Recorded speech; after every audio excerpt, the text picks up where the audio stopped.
Welcome to Third Fridays, the monthly legal talk show from LOIS LLC featuring attorney Christian Cison. This is the original forum in which real attorneys discuss workers' compensation issues, share their opinions, and engage in colorful conversations. This show showcases diverse perspectives of attorneys handling workers' comp cases, including case law trends, practical litigation strategies, and hot topics. Here's your host, Christian Cison. Hi, everybody, and welcome to the latest episode of the Third Fridays podcast, May of 2023. And my name is Christian Cison, returning back for you with another month. This time we have a very, very special guest, even more special than one of the top attorneys in my firm, Janis. We have Michael DGinto from PepsiCo Frito-Lay to talk about what we experienced a couple of weeks ago at CompCon. So Mike, welcome to the show. Thanks for agreeing to be on. Yeah, thanks for having me. I appreciate the invite, and I appreciate the perfect pronunciation of my last name on the first try, Christian. That's good. Oh, you and my father are the same. With a last name like Cison, you can imagine how many different types of pronunciations there are. And I believe it was maybe my middle school principal that did it on the first try, and I believe my dad wanted to marry her on first sight. But Mike, why don't you go into what your position is at PepsiCo Frito-Lay, how that, how that role affects what we do for defense, and we'll go into CompCon and lead it in that way. Yeah, absolutely. So, just as a brief introduction, technically my role position is called a senior leave supervisor, but the reality is I just manage the workers' comp and disability programs for PepsiCo and Frito-Lay. So we have a department that's called Leave and Liability Management, and just like it says in the name, we manage our leaves and then we manage liability. So I'm on the leave team, which is medical leaves, disability, primarily workers' compensation. So my program kind of works with the company, works with our defense counsels, and works with our TPA, Sedgwick, to make sure that we're managing our work comp claims effectively, but also being mindful of how the business operates, how the business runs, because what might bring value to one business and industry might be kind of totally different in another industry and business. So our job is to really learn the business, but also learn and understand the laws of workers' compensation and make sure that they're working together synergistically so that we can have the greatest outcomes possible for our employees and the company. Yeah, and so Jeremy, to kind of bring it to you, right? Welcome back to the show, first of all. You've worked with Mike for years now in these Pepsi and Frito-Lay claims. How has Mike's role helped us defend those claims in terms of the assistance that he provides? So he pretty much helps move the claims along. So as soon as we get a claim, he helps us outreach to the witnesses. He helps us get every piece of information that we need, whether it's a personnel file, it's a first report of injury, whether it's something from the disability claim, anything that will help us defend the claim. He assists in that process. Yeah, that's a great point. I see that happening a lot in our workers' compensation defense claims, where typically speaking, the way that the claim is being handled has shifted more from a one-to-one, where maybe either the attorney or the adjuster is handling everything and directing traffic, to more a collaborative effort where we can see everybody's opinion really count towards getting to a shared goal. Would you agree or disagree, Mike? I completely agree. I've been on workers' compensation for many years now, and I think that to the biggest point, just to bring it back to what I said earlier, is we all want to mitigate exposure and have the best outcome, but again, it's how does it really fit in with the company and our company? We run a lot of logistics and manufacturing at Frito-Lay, and the reality is our truck drivers, our supervisors, they don't know anything about workers' comp. So to leave it all up to them to communicate with the TPA and the attorneys, they're really lost, and they are eager for the support from us to kind of break it down in layman's terms and help them reach a goal that's a lot simpler than they think it is. That's true too. Very helpful for us, because I think sometimes the default is to throw around these legal terms when it's easier when someone like you is in the picture, because it forces us to step out of those lawyer shoes and actually interact with the people on site at location in a way that they can understand why we're there, right? I can imagine how scary it must be for, an employee at a location to just get a call from us and say, can I speak to you? And then, everybody, even if I were to get a call from an attorney that I didn't know, I'd be like, what did I do wrong? Right. So I think that's been a very big boon to this whole communication process.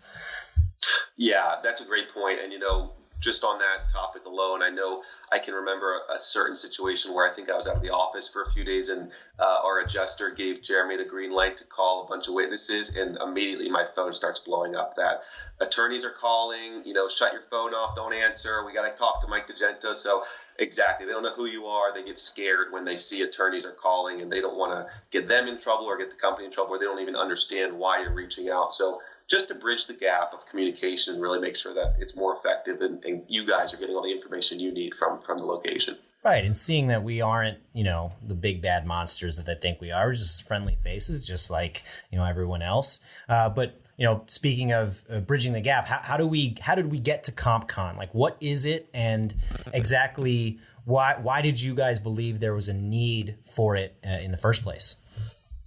Great question. So just as obviously a little background, CompCon just stands for Compensation Conference, right? Workers' Compensation Conference. So that was our little coined, short-term nickname for it. And basically what it was, we felt that it was valuable to get all of the stakeholders within our workers' compensation program, not only just our team, the legal liability management team, but we leaned on our environmental health and safety team, our EHS team. We have all of our defense attorneys like yourself in attendance across the whole country, as long as they have a certain amount of cases on their desk, right?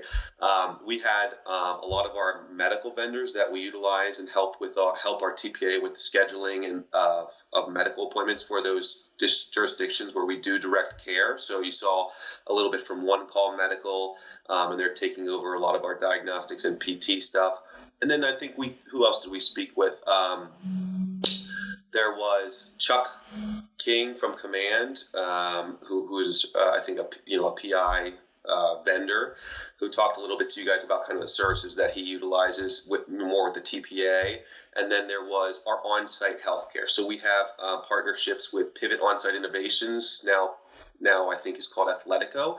So we have athletic trainers that we have for our employees across the country in different locations that kind of support them on-site from an ergonomic standpoint and a first aid standpoint. And then we have on-site clinics through Johns Hopkins University, which we're really fortunate to have at a lot of our locations. And those are on-site nurse practitioners that, again, see our employees when they are injured, and they can help expedite the referral process, the treatment process. So the idea is we have all of these different stakeholders within our program having their hands on our claim, whether at some point throughout the life of a claim. We wanted to get everyone in one room and just kind of recalibrate after COVID and all the changes we've seen in the labor market, and I'm sure you've seen in from a work comp standpoint as well since 2019. We felt that there was going to be great value in just getting everybody together, recalibrate a little bit as to what our goals are and what our big pushes are going into the next few years. And I think you guys saw that above all, despite all the content that was presented and delivered and consumed, and I think just the social interaction and getting everybody together, putting a face with a name again since COVID, a lot of people have been via Zoom and email. So just getting everyone together post-pandemic to, see some new faces, meet some people we haven't met in person before, and re-strengthen those old relationships. I think it goes a long way, especially with how much communication back and forth we all have throughout managing these claims. So yeah, that's the gist of it, I would say.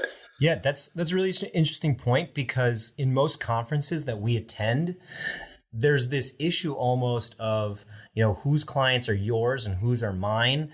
And we want to impress everybody that we meet and network. And when we go to this conference of all the National Defense Council for PepsiCo and Frito-Lay, it's like, we all won, right? Like we're in the winner's circle. We don't have to steal from anybody. We don't have to re-network. It's actually the shared community of information that makes everybody better. So I thought that was something that I noticed right off the bat. I don't know if, Jeremy, you had the same feeling or any type of takeaway from that type of aspect. I definitely did. I felt like a truly part of a team and that we were all in this together. We all could share information. We all felt like we were working towards the same goal. Right. Like even some of the attorneys that were in other states that we don't practice law in, to see, oh, well, this is how it would play out in that forum. It actually made sense to say, okay, well, this stuff's important to us, but maybe not to you guys, right? And then maybe they have information that they don't use that is valuable to us in New York and New Jersey. Certain aspects were very interesting to see. But if we talk about like maybe the speeches and the lectures that were given by some of the stakeholders you mentioned, Mike, Jeremy, what would you say was maybe one of the big takeaways that we got from maybe an operational perspective within PepsiCo Frito-Lay? Well, I think one of the biggest things was how much energy and effort goes into prevention of injuries at Frito-Lay.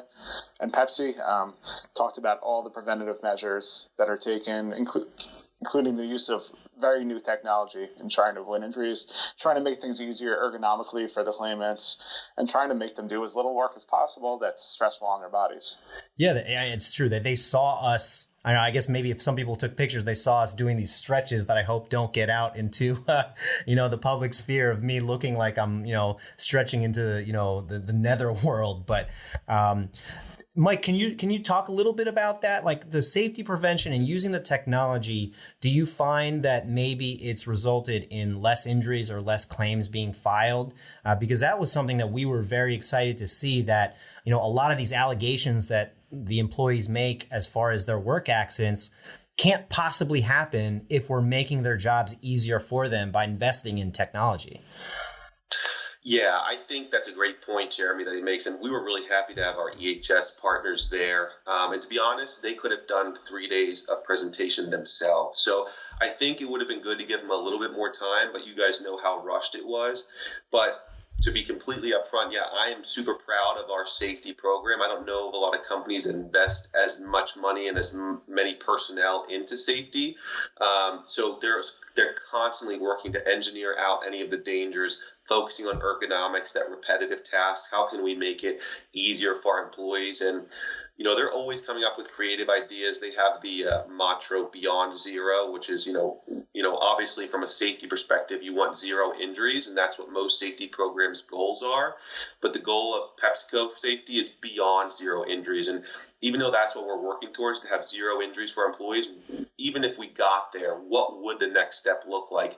And it's a lot about care and concern and promoting a very safe environment. And at the end of the day, it's almost something you wish some of the judges could see, because it's just good for you guys to know that you're right. When you have a claimant testifying that they're making me do crazy things or making it seem like it's a labor workshop, it's the reality of it isn't like that. I mean, we don't want anyone getting hurt. We don't want anyone being overworked, and we put a lot of money and technology into listening to our employees and innovating in ways that we can, do whatever we can to work out those dangerous situations. So I was really glad that you guys get to see it, because again, I think it's more just to show you guys how hard we do work to protect our employees and to prevent them. So it helps you guys get a little bit of a background when you're going into defense, when they're saying, hey, I had to lift 500 cases of dip at once. It's like, wait a minute, that shouldn't be allowed. And I know you have all this technology and the lift gates and that kind of stuff. So I was happy to have them present. I think it speaks a lot to the company. Yeah, maybe you feel like a little kid almost watching how the trucks move, right? And just like seeing exactly how much weight is being used by the mechanisms in place as opposed to just manual labor, right? And the employees that we would see, handling the trucks, driving the trucks, seeing them understand the safety protocol was something very refreshing too, because you can tell that there's a very educational investment in making sure that if you're going to be an employee here, you're responsible for knowing all the protocol and making sure, that you have a responsibility to keep not only yourself safe, but your coworkers and people in line at the location that puts everybody on the same plane. Exactly. Yeah, they take it really seriously. I know you guys got to see, we had some of our employees come and kind of show us the trucks and the technology, but one of the employees who was there had just celebrated, I think they mentioned 2 million miles. 2 million miles driven. That was insane to me. Unbelievable. And they say that takes about 20 years, about a decade per million miles for these guys. So when you think about driving for 20 years, without an incident. Not only what does that mean to the company and obviously our assets and our employees, but what does that mean to the community that they can trust these Frito-Lay guys out? And, what does it mean to the people who are picking up their kids from elementary school at 3:00 when our trucks are still on the road? So it just speaks a lot to that we do have people within the company that really care and are committed to safety, not only for our employees, but for the community. So it was really good to see. I had heard that we celebrated, I think, 4 million milers this year. Oh, wow. Not at our event. But when you put that 40 million, that's 40 years almost, or 4 million, not 40 million, excuse me. But still 40 years of safe driving is, it's not an accident. It's not a circumstance or coincidence, I should say. It's these guys and gals are really dedicated and they put safety first. And it goes to show you, we do have employees who. How can you have employees that drive 40 million miles without an accident and a guy who's got 6 MVAs in 3 months? Right. Really taking safety seriously, because I think it just proves that the safety team is giving the training and providing the tools to get the job done safely. And accidents do happen, but to that point, if that guy or gal who is driving 4 million miles then has an accident, right? Jeremy's probably telling you, that's probably compensable, right? They've been safe for 40 years. They may not be trying to put a fast one by you, right? Jeremy, I mean, if you're getting that claim and you see, he's a 4 million miler, right? Pay him out, right? Yeah. I mean, you have to look at the claim as complete history, and that's absolutely.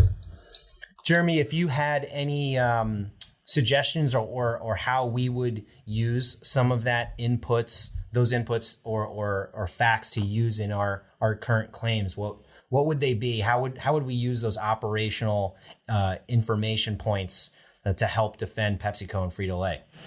So I think one of the big things we saw, like you said before, was seeing the trucks in action, right?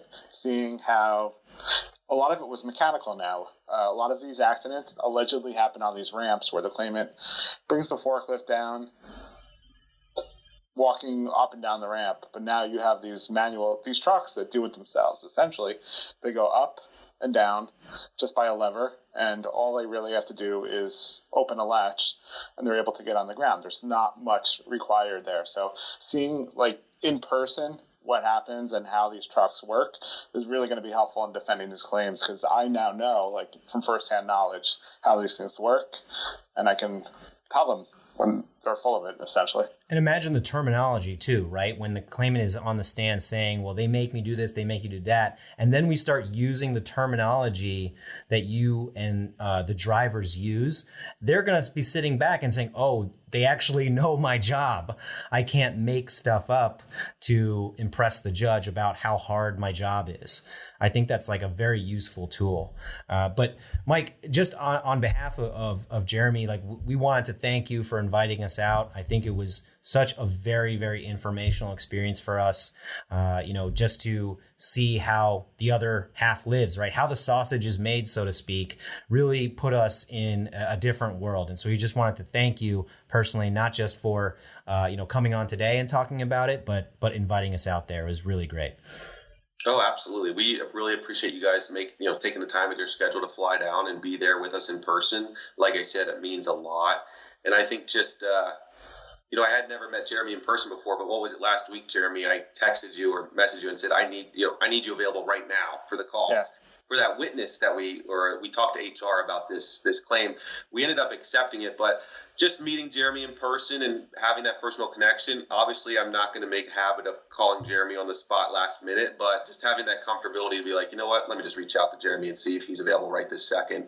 And we were able to get on the call and talk it through. And ultimately, I believe we accepted the claim. So there's so much good content there, but also just to meet everyone in person, make those connections. I think it's going to make communication and much swifter and more effective moving forward with everyone. So, well, it doesn't hurt when you call Jeremy up to the podium in front of National Council and give him an award to say how great, right? It makes a little bit of a nicer relationship. Not to say that Jeremy wouldn't have been there for you otherwise, but that was great for us to see as well. I remember I actually took a picture, sent it through to our entire firm, and it was just such a great sight for all of us to really come together. So thanks again. If you have any other conferences that you want us to invite us to, that would always be great. We're going to bother you to go on a route too, by the way, because we want to do that as well.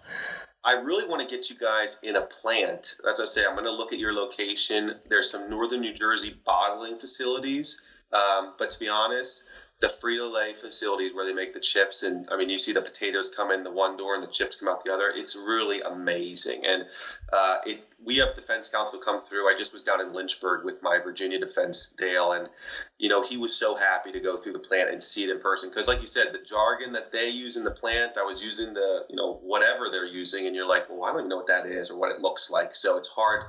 It's almost like reading a fiction book and trying to create it in your mind. But we'll get you guys into a plan as soon as we can. I'll get up there, and hopefully it'll add a whole nother layer to kind of seeing behind the scenes how things are made.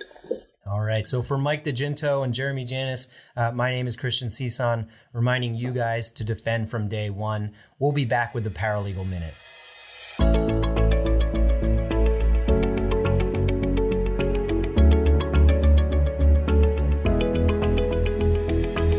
And we're back with the Third Fridays podcast. We're on the brink of laughing. So just get it out, guys. If you really feel you just need to get out. It's okay. It's okay. I'm good. The listeners will feel like you're more of like human beings. Yeah. So it's okay. Not robots. So we're back. It's the Paralegal Minute, and I'm welcoming Markeitha Joseph back to the show. Hi. And newcomer on the show, Julia Prisco. Hey. How do you guys feel about doing this? A little nervous? A little excited, a little bit of both? A little bit of both. I'm just not sure how much of myself I can be on the podcast. We want all of yourself on the podcast. All right. Especially because you're a big part of this book. True. Right? True. So, co-founder of the book. Right. Like collecting royalties from Amazon and anybody who publishes it. So we talked about it last month with Tomer Lair and Alexa Cintron. It's called 3,000 Questions About Me. And, Julia is all about justice for paralegals. So I truly am. Very, I don't want to say jealous or upset, but she was just like, give me my shine, yo. Right? So can you remind our listenership what this book is about, maybe? So originally, the book was made for when we have like a lull in the day, we need some picking up, and we just grab the book, ask a question, and it invokes some good convo, some laughs, some stories. And it's just a nice way to take a break from staring at your screen. Yeah. And just have some fun.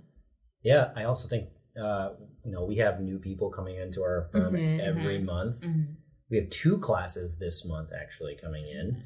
And sometimes these questions are like icebreakers that aren't weird. For sure. Right? Mm-hmm. You just they're not like basic questions. They're like questions you wouldn't normally ask. Right. It's not like, what's your favorite TV show? Yeah. It inspires like a story. Right. Yeah, so last month we did this and we made it workers' compensation related because, that's what the podcast is about. Right. Mm-hmm. As you give me the stink eye. So we're going to do that with you guys. And we have 3 new questions. So I'm going to flip through this book and figure out a question on the spot that could pertain to workers' compensation. All right? All right. I'm going to do like a ripple of the page, like the microphone. ASMR. Nice. Okay. I ruined it. Edit. No, we're keeping that in. We're keeping that in. Okay.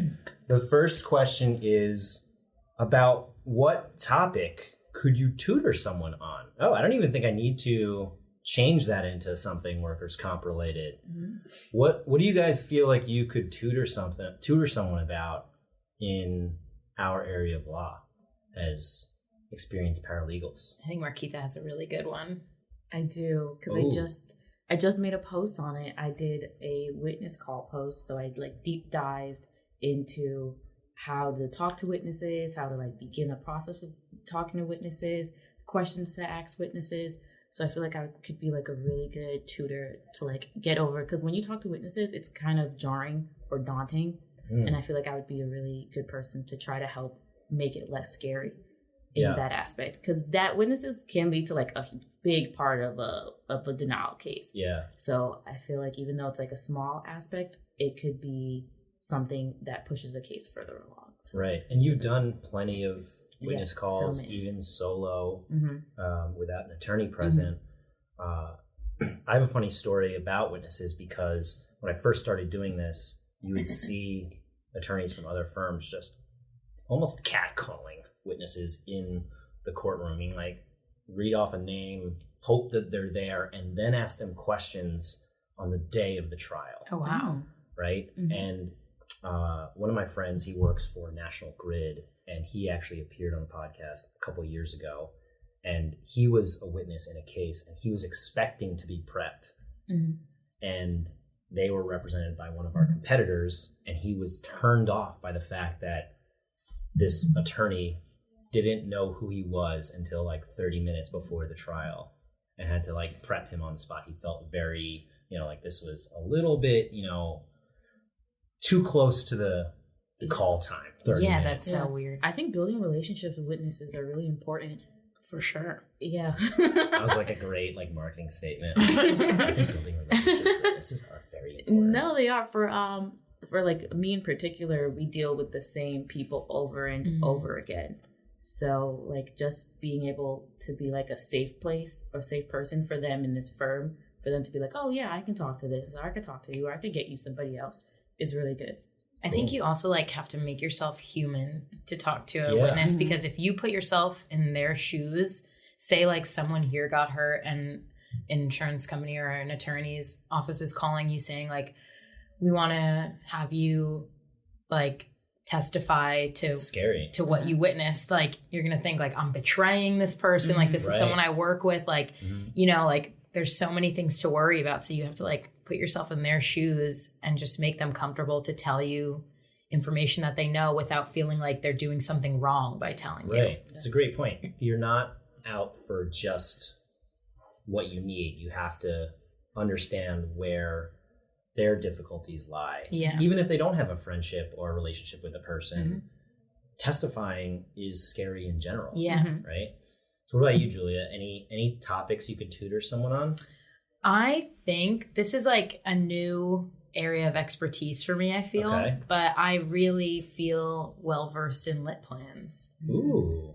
So the lit plan is something that's kind of at the forefront of what we provide to clients when they first come in, right? We provide an overarching legal action plan with an exposure analysis within 7 days of the file coming in.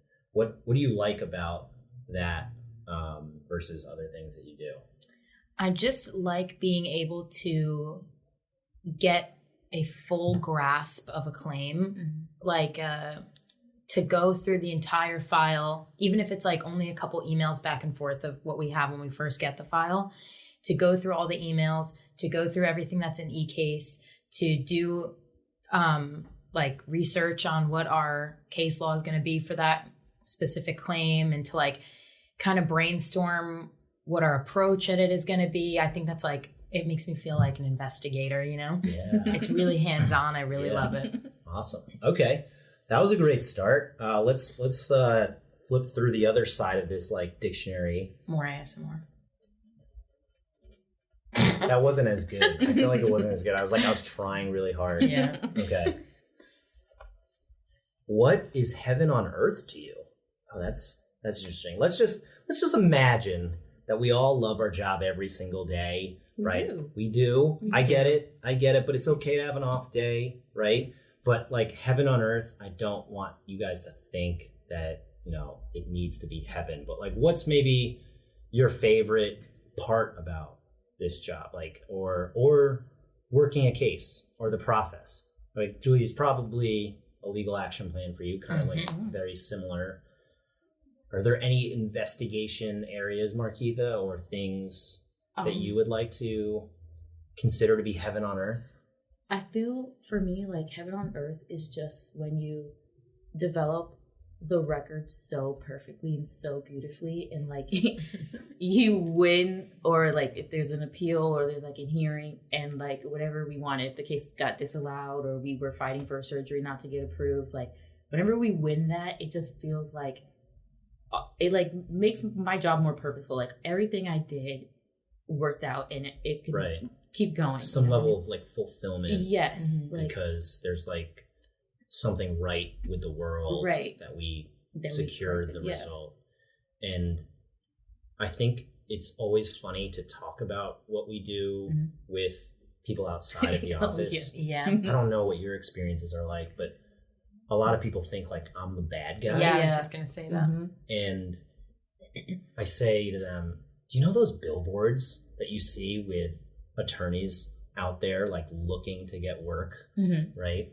In the industry, we call them like ambulance chasers, because like if an ambulance is around, they're like running to find plaintiffs and claimants. Yeah. And the idea is that it becomes so much of a burden on the system when people exaggerate all the things that they're used to doing. And sometimes it's not even the claimants themselves. It's like their doctors or their attorneys. And then sometimes the board gives them an out, and it's, you know, when do we get an out? When do we get the person back to the workforce to contribute to the economy? I mean, I could stand on a soapbox and talk about this for days. I'd probably tutor someone on that, right? So I get that. Okay. Anything else about Heaven on Earth? Maybe Third Friday? No. What do you mean? Like, I don't know, all the stuff we do, like. But I thought we were talking just in case. What do you specific. mean? What do you mean? Yeah. I love Third Fridays. I think that was like a huge, like when I first started working here, and Kayla, who referred me, told me like what goes down on Third Fridays. I was like, what? Food trucks? And like in the beginning, like the workshops and the training things were kind of daunting to me. I was like, I feel like I don't know anything, like going into a room where like everyone is like kind of brainstorming and like throwing ideas together. Like if I have nothing to offer, like I feel like I'm going to feel overwhelmed. But as time went on and like participating in things like that, it really is like, not only are you getting so much knowledge from other people because they deal with some things that you're not dealing with on a daily basis, but it also feels so good to contribute in something like that, and to like then offer that for other people too. Right. Like a pay it forward kind of thing. Yeah. It's really cool. All right. So let's go to question number 3. Let's hope it's a good one. Don was quiet. All right, last one. What still amazes you? Okay, how do we pivot that into workers' comp? Like, I guess, you know, based on what you guys know about the law or like how we do things here, is there anything that could give our listenership like an inside look at some of the finer points of what we do that like still is like so amazing, still so surprising to you guys? I think what's still surprising to me is that there's always new ways to learn. Like no matter how much we do the same things over and over again, like SLU, LWIC, degree of disability, it's like there's always some way to learn how to improve in every topic. And you learn, what amazes me is that you learn so much from people here. Like to piggyback off Third Fridays, like the workshops with Addison, the last one we did was degree of disability. And before I thought I knew what degree of disability was. Right, you think it's like just a normal topic. Right. Mm-hmm. And then having that workshop with him, he broke it down so perfectly that like I have a whole different understanding about how to move forward with with the topic. And I feel like that's so great here that I'm constantly learning and I'm never like stagnant in my job. Right. Shout out Addison O'Donnell. He's got a name drop here. Not even on the show, but he's had a guest appearance on this many times. What about you, Julia? Anything that still amazes you? I think like to piggyback off of that, I think this is going to sound so scripted, but the commitment to like teaching, and I think the environment just promotes like wanting to learn more and wanting to teach and wanting to help other people learn. Like anybody who's like any higher up paralegals are always so eager to want to help people who might not have as much knowledge as them, or like people you sit by are always eager to help. Attorneys are eager to help. The workshops, like there's always so much learning to be done. Yeah. I think, I guess like a third piggyback, right? I'm still so amazed, honestly, at our tech sometimes that, when virtual hearings became a thing in, I want to say 2017 or 2018, we just reconfigured our entire tech, right? Which meant that when COVID happened in 2020, we just went to remote very easily. And, our IT department is just becoming bigger to the point where we're now putting in so many different opportunities for people who are working remotely to really have the same cultural experience that the three of us have when we're in the office, right? It kind of is really crazy. Yeah. Like from the time I started in 2021 to now, the advancements of all that stuff is crazy. Right. Yeah. Having like an owl in every room that can mimic or just like mirror the sound to get people facing the camera. To have all the conference rooms equipped with technology that allow for external and internal meetings. It's really, really cool. So just shout out to them, I guess, too, right? Right? All right, little clap. All right. This was really fun, guys. I hope you can see that it wasn't worth being that nervous about, right? As you know, I wasn't nervous about just talking. I was nervous about saying something I shouldn't. That's true. Or laughing too loud on the mic. You're not one to be nervous about talking. If there's one thing I can do, it's talk. Right.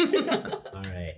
Well, I appreciate you guys coming onto the show. So for Markeitha Joseph and Julia Prisco, my name is Christian Cison, reminding you to defend from day one.